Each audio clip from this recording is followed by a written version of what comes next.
నాయకులకి అందరికీ సార్ ఎలా ఉంది సార్ మా కోట ప్రభుత్వం పరిపాలన? చూడండి, ఇది సార్ దమ్మున్న నాయకులు అంటే, ఇది సార్ పరిపాలన అంటే. ఇలాంటి పరిపాలన కోసం, ఇలాంటి నాయకుల కోసం గత 5 సంవత్సరాల కంటికి రెప్పలా చూసాం సార్. చూడండి సార్, 75 సంవత్సరాల్లో ఉన్నా కూడా మా సీఎం చంద్రబాబు నాయుడు గారు చూడండి ఆయన చేసిన పని. రాత్రనక పగలనక ప్రజల కోసం ఎలా ఆలోచించుకుని అవుతున్నారు. చూడండి పవన్ కళ్యాణ్ గారు సార్, మీ యొక్క సీఎం వస్తే కార్పొరేటర్ వేయాల నడవడానికి ఆయన, కానీ మా పవన్ కళ్యాణ్ అన్న చూడండి ఆ రాళ్ళల్లో, ఆ రప్పలల్లో, ఆ బురదలల్లో చూడండి కాలికి చెప్పులు కూడా లేకుండా రైతులు పరిశ్రమ చేయడానికి, రైతులు మంచి బాగోజులు కొనుక్కోవడానికి చూడండి ఎలాగెళ్తున్నాడు. చూడండి ఎలా పరిపాలిస్తున్నాడో, వాళ్ళ కష్టం చూడండి ఎలా కనుక్కుంటున్నాడో.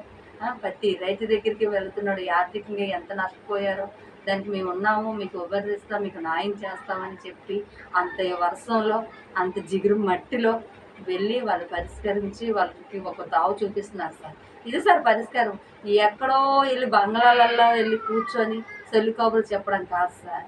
పరిపాలన ఇలా రావాలి. ఎండైనా, వానైనా, తుఫానైనా సార్ ఇలా వచ్చి ఇలా పరిపాలన చేస్తే దీని మంచి పరిపాలన అంటారు. చూడండి రాత్రనక పగలనక జనాల కోసం ఎంత ఆరాటపోయి వాళ్ళకి ఎంత సౌరత ప్రాంతాలు చేర్చి వాళ్ళకి భోజనం, వాళ్ళకి పడుకోవడానికి వరుస్తారు, చంటి బిడ్డలకి పాలు, మళ్ళీ మెడిసిన్, ఎక్కడ ఏ పిల్లలు ఎక్కడ చిన్నవాళ్ళ నుంచి పెద్దవాళ్ళ వరకు ఎలాంటి ఇబ్బంది కలగకుండా ప్రతి ఒక్కటి ప్రతి జనాలకు ఇస్తున్నారు సార్.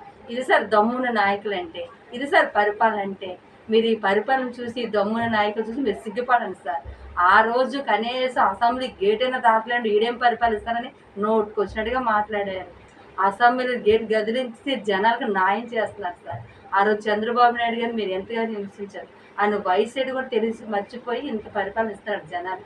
చూడండి సార్, ఇది సార్ ఇలాంటి వాళ్ళు చూసి మీరు సిగ్గుపడాలి సార్, వైసీపీ నాయకులు అందరూ కలిపి.